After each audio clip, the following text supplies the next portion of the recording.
ओम शांति। 15 अक्टूबर 2024। बाबा के महावाक्य। मीठे बच्चे, तुम सबकी आपस में एक मत है।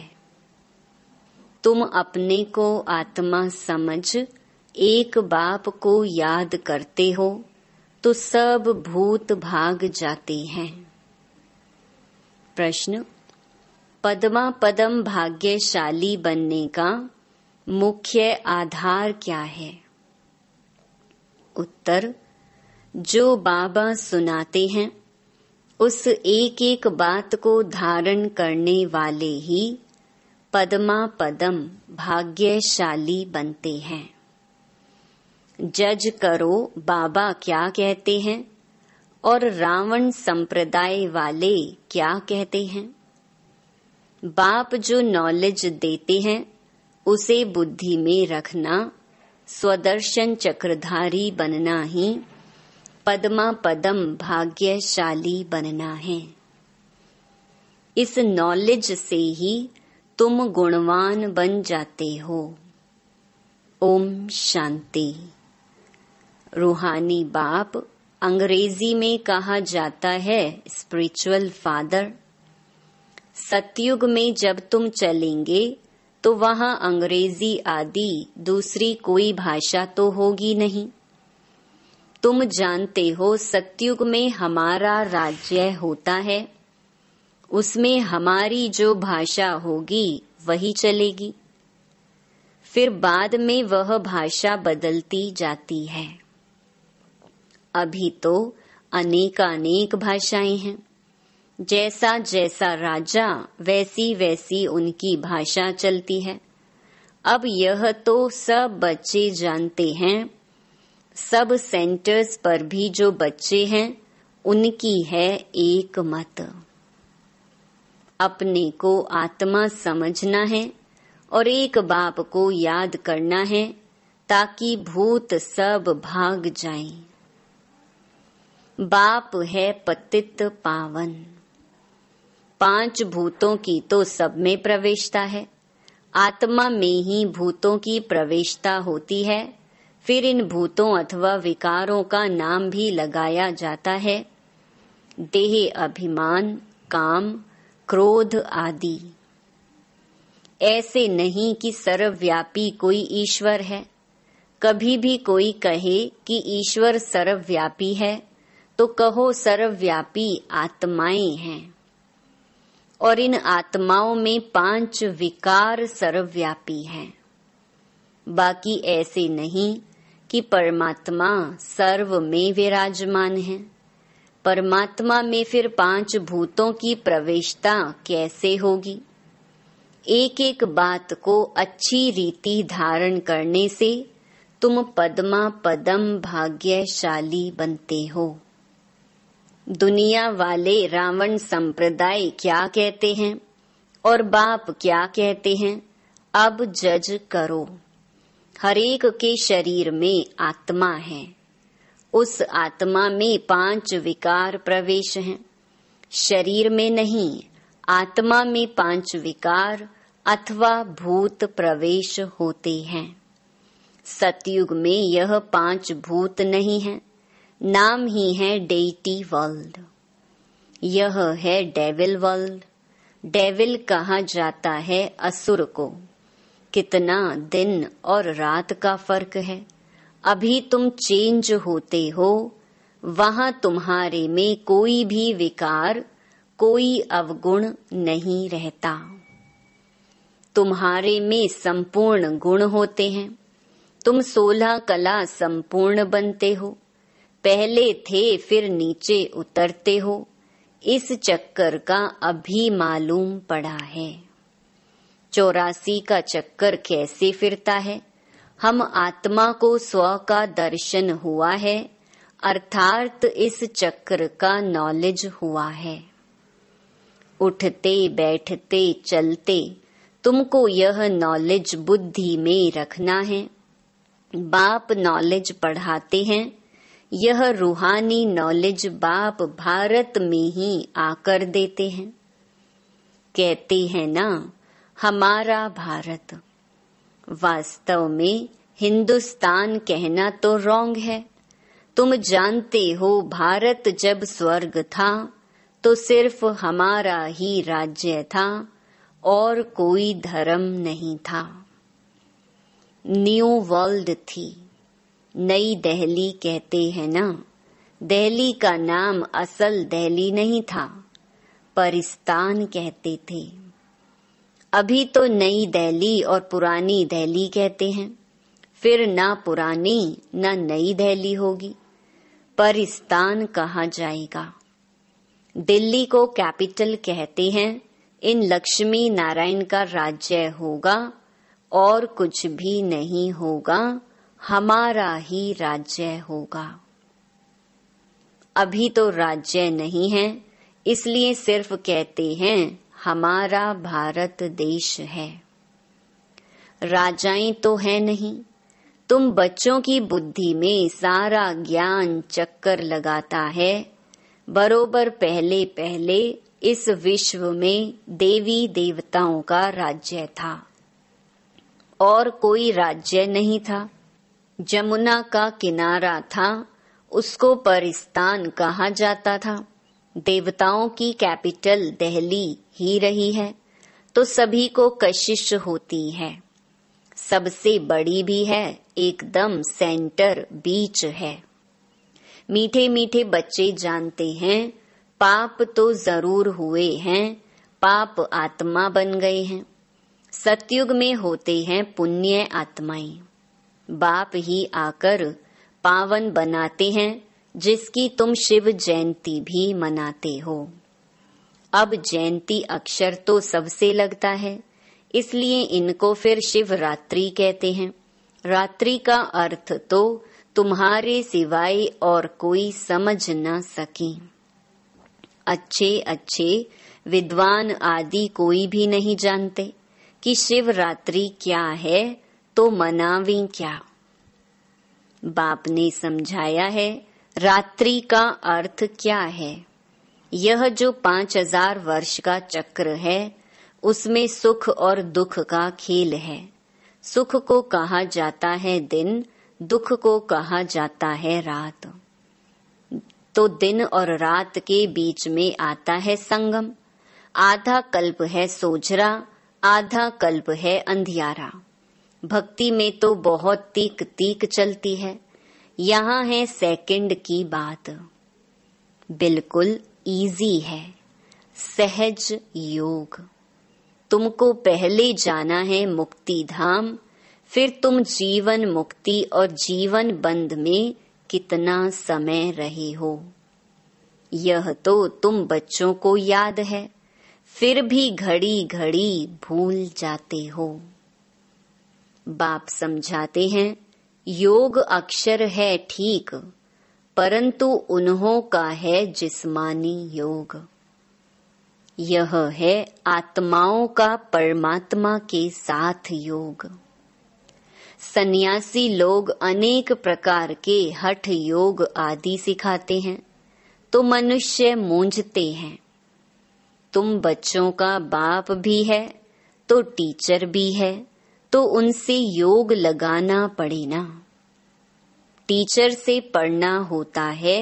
बच्चा जन्म लेता है तो पहले बाप से योग होता है, फिर 5 वर्ष के बाद टीचर से योग लगाना पड़ता है।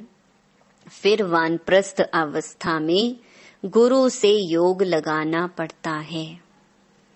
3 मुख्य याद रहते हैं, वह तो अलग अलग होते हैं।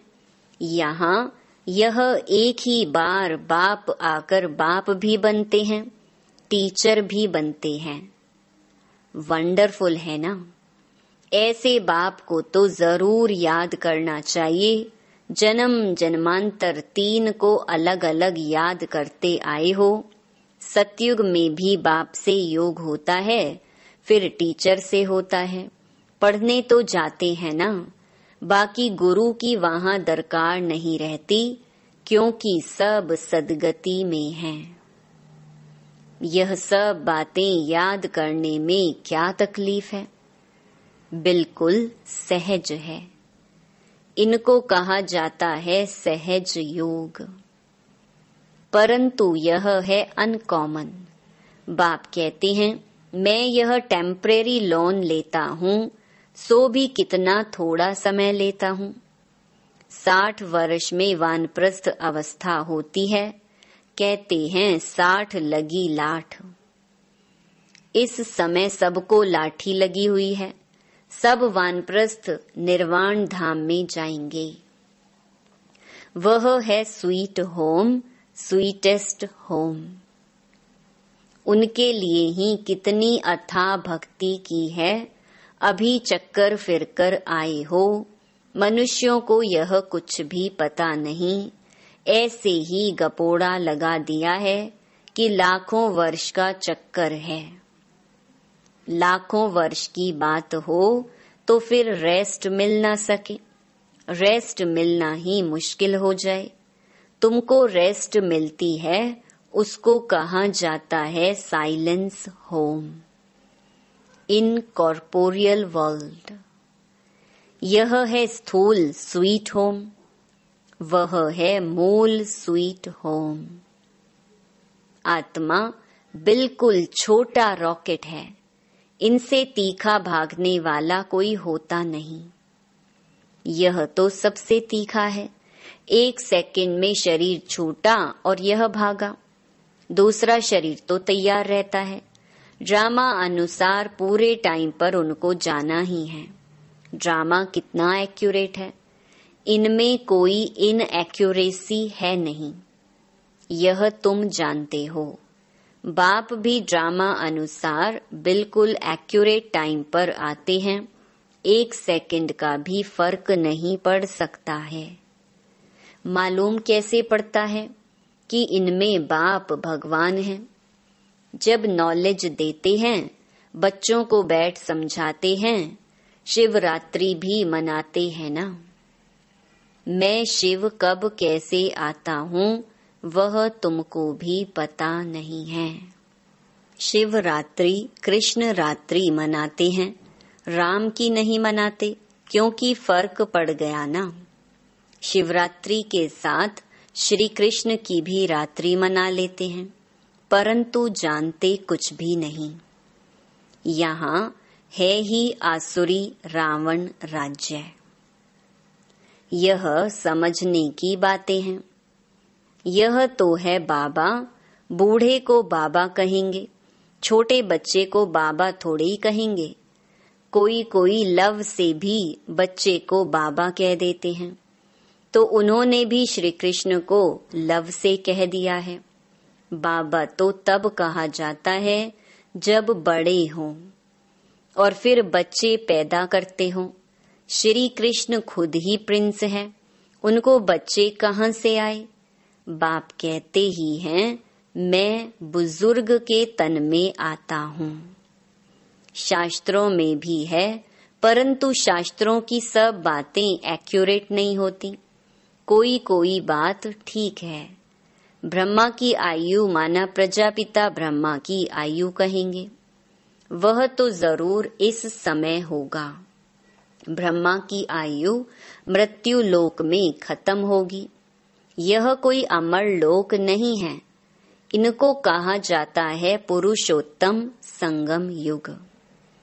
यह सिवाय तुम बच्चों के और कोई की बुद्धि में नहीं हो सकता। बाप बैठ बताते हैं, मीठे मीठे बच्चों, तुम अपने जन्मों को नहीं जानते हो। हम बतलाते हैं कि तुम 84 जन्म लेते हो। कैसे? तो भी तुमको पता पड़ गया है। हर एक युग की आयु 1250 वर्ष है और इतने इतने जन्म लिए हैं। 84 जन्मों का हिसाब है ना। 84 लाख का तो हिसाब हो न सके। इनको कहा जाता है 84 का चक्कर। 84 लाख की तो बात ही याद ना आई। यहाँ कितने अपरम अपार दुख हैं। कैसे दुख देने वाले बच्चे पैदा होते रहते हैं। इसको कहा जाता है घोर नरक। बिल्कुल छीछी दुनिया है। तुम बच्चे जानते हो, अभी हम नई दुनिया में जाने के लिए तैयारी कर रहे हैं। पाप कट जाएं तो हम पुण्य आत्मा बन जाएं। अभी कोई पाप नहीं करना है। एक दो पर काम कटारी चलाना, यह आदि मध्य अंत दुख देना है। अभी यह रावण राज्य पूरा होता है। अभी है कलयुग का अंत। यह महाभारी लड़ाई है अंतिम। फिर कोई लड़ाई आदि होगी ही नहीं। वहां कोई भी यज्ञ रचे नहीं जाते। जब यज्ञ रचते हैं तो उसमें हवन करते हैं। बाप ने भी यह जो रुद्र यज्ञ रचा है, इसमें बच्चे अपनी पुरानी सामग्री सब स्वाहा कर देते हैं।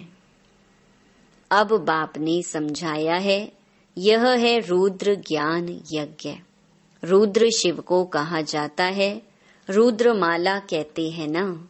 निवृत्ति मार्ग वालों को प्रवृत्ति मार्ग की रस्म रिवाज का कुछ भी पता नहीं है। वह तो घर बार छोड़ जंगल में चले जाते हैं। नाम ही पड़ा है सन्यास। किसका सन्यास? घर बार का। खाली हाथ निकलते हैं। पहले तो गुरु लोग बहुत परीक्षा लेते हैं, काम कराते हैं। पहले भिक्षा में सिर्फ आटा लेते थे, रसोई नहीं लेते थे। उन्हों को जंगल में ही रहना है, वहां कंद मूल फल मिलते हैं। यह भी गायन है। जब सतो प्रधान सन्यासी होते हैं तब यह खाते हैं। अभी तो बात मत पूछो, क्या क्या करते रहते हैं। इसका नाम ही है विशियस वर्ल्ड। वह है वाइसलेस वर्ल्ड। तो अपने को विशियस समझना चाहिए ना। बाप कहते हैं, सत्युग को कहा जाता है शिवालय, वाइसलेस वर्ल्ड। यहाँ तो सब हैं पतित मनुष्य, इसलिए देवी देवता के बदले नाम ही हिंदू रख दिया है। बाप तो सब बातें समझाते रहते हैं। तुम असल में हो ही बेहद बाप के बच्चे। वह तो तुम्हें 21 जन्म का वर्षा देते हैं। तो बाप मीठे मीठे बच्चों को समझाते हैं, जन्म जन्मांतर के पाप तुम्हारे सिर पर हैं। पापों से मुक्त होने के लिए ही तुम बुलाते हो। साधु संत आदि सब पुकारते हैं, हे पतित पावन। अर्थ कुछ नहीं समझते, ऐसे ही गाते रहते हैं, ताली बजाते रहते हैं। उनसे कोई पूछे परमात्मा से योग कैसे लगावें, उनसे कैसे मिले, तो कह देंगे वह तो सर्वव्यापी है। क्या यही रास्ता बताते हैं? कह देते वेद शास्त्र पढ़ने से भगवान मिलेगा। परंतु बाप कहते हैं, मैं हर 5000 वर्ष के बाद ड्रामा के प्लान अनुसार आता हूँ। यह ड्रामा का राज सिवाय बाप के और कोई नहीं जानते। लाखों वर्ष का ड्रामा तो हो ही नहीं सकता। अब बाप समझाते हैं, यह 5000 वर्ष की बात है। कल्प पहले भी बाबा ने कहा था कि मन मना भव। यह है महामंत्र। माया पर जीत पाने का मंत्र है। बाप ही बैठ अर्थ समझाते हैं, दूसरा कोई अर्थ नहीं समझाते। गाया भी जाता है ना, सर्व का सद्गति दाता एक। कोई मनुष्य तो हो नहीं सकता। देवताओं की भी बात नहीं है। वहां तो सुख ही सुख है। वहां कोई भक्ति नहीं करते। भक्ति की जाती है भगवान से मिलने के लिए। सतयुग में भक्ति होती नहीं, क्योंकि 21 जन्मों का वर्षा मिला हुआ है। तब गाया भी जाता है, दुख में सिमरण सब करें, सुख में करे ना कोई। यहाँ तो अथाह दुख है। घड़ी घड़ी कहते हैं भगवान रहम करो। यह कलयुगी दुखी दुनिया सदैव नहीं रहती। सतयुग त्रेता पास्ट हो गए हैं, फिर होंगे। लाखों वर्ष की तो बात भी याद नहीं रह सकती है। अब बाप तो सारी नॉलेज देते हैं, अपना परिचय भी देते हैं और रचना के आदि मध्य अंत का राज भी समझाते हैं। 5000 वर्ष की बात है। तुम बच्चों को ध्यान में आ गया है। अभी तो पराई राज्य में हो, तुमको अपना राज्य था। यहाँ तो लड़ाई से अपना राज्य लेते हैं, हथियारों से मारा मारी से अपना राज्य लेते हैं। तुम बच्चे तो योग बल से अपना राज्य स्थापन कर रहे हो। तुम्हें सतो प्रधान दुनिया चाहिए। पुरानी दुनिया खत्म हो, नई दुनिया बनती है। इसको कहा जाता है कलयुग पुरानी दुनिया। सतयुग है नई दुनिया। यह भी किसको पता नहीं है। सन्यासी कह देते यह आपकी कल्पना है। यहाँ ही सतयुग है, यहाँ ही कलयुग है। अब बाप बैठ समझाते हैं, एक भी ऐसा नहीं है जो बाप को जानते हो। अगर कोई जानता होता तो परिचय देता। सतयुग त्रेता क्या चीज है, किसको समझ में थोड़ी आता है। तुम बच्चों को बाप अच्छी रीति समझाते रहते हैं। बाप ही सब कुछ जानते हैं। जानी जाननहार अर्थात नॉलेजफुल है। मनुष्य सृष्टि का बीज रूप है। ज्ञान का सागर सुख का सागर है। उनसे ही हमको वर्षा मिलना है। बाप नॉलेज में आप समान बनाते हैं। अच्छा, मीठे मीठे सिकिलधे बच्चों प्रति माता पिता बाप दादा का याद प्यार और गुड मॉर्निंग। रूहानी बाप की रूहानी बच्चों को नमस्ते। धारणा के लिए मुख्य सार। पहला, यह पापों से मुक्त होने का समय है, इसलिए अभी कोई पाप नहीं करना है।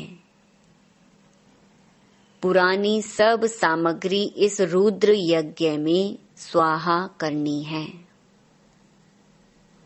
दूसरा, अभी वानप्रस्थ अवस्था है, इसलिए बाप टीचर के साथ साथ सतगुरु को भी याद करना है। स्वीट होम में जाने के लिए आत्मा को सतो प्रधान पावन बनाना है। वरदान, अपनी सूक्ष्म कमजोरियों को चिंतन करके परिवर्तन करने वाले स्वचिंतक भव। सिर्फ ज्ञान की पॉइंट्स रिपीट करना, सुनना व सुनाना ही स्वचिंतन नहीं है, लेकिन स्वचिंतन अर्थात अपनी सूक्ष्म कमजोरियों को, अपनी छोटी छोटी गलतियों को चिंतन करके मिटाना, परिवर्तन करना, यही है स्वचिंतक बनना। ज्ञान का मनन तो सभी बच्चे बहुत अच्छा करते हैं, लेकिन ज्ञान को स्वयं के प्रति यूज कर धारणा स्वरूप बनाना, स्वयं को परिवर्तन करना, इसकी ही मार्क्स फाइनल रिजल्ट में मिलती हैं। स्लोगन, हर समय करन करावन हार बाबा याद रहे, तो मैंपन का अभिमान नहीं आ सकता। ओम शांति।